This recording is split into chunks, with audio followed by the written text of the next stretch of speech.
Hey everyone, this is Ben Albee from CompStak. I'm a senior client success manager here.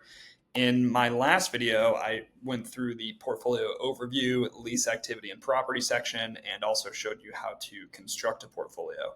Finishing up with portfolios, I'm going to show you the comparison module where we can take a look at multiple portfolios we constructed and compare and contrast the differences among those portfolios.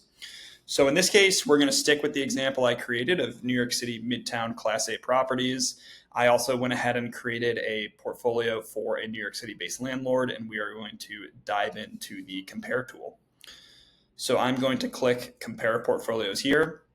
I have my New York City Landlord 1, and then I'm going to make sure to click into my New York City Midtown Class A.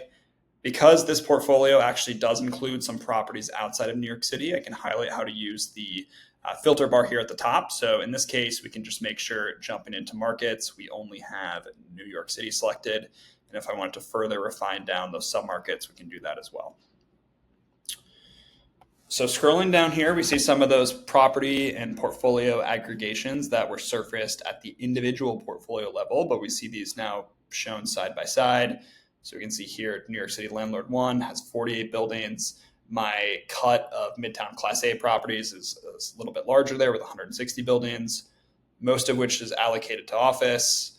We see the active lease square footage, the number of leases where we can actually click into the underlying leases to take a look at those, as well as the other very important portfolio aggregation. So we can see that the average in-place rent for this landlord is slightly below our benchmark of all New York City Midtown Class A office properties above 250,000 square feet. Average free rent's pretty much in line, as well as the term and the TI allowance. This is that same visualization we saw from the property matrix. So this is showing me the high performers with low expiration risk at the top, the low performers with high expiration risk at the bottom. Once again, those were a function of our rent estimations against the average in-place rent for the property, as well as what's coming due in those buildings over the next 2 years from a lease expiration risk perspective. We see the trend bar, so this is plotting effective rent. We can change to starting rent over the last 5 years. Once again, my visualizations here will update. And then we'll also show you the tenant industry distribution. So we can see that because these are both my portfolios are major New York City property buildings in Midtown, we see financial service leases are the dominant industry distribution type, as well as the lease expiration schedule year over year plotting out through 2029.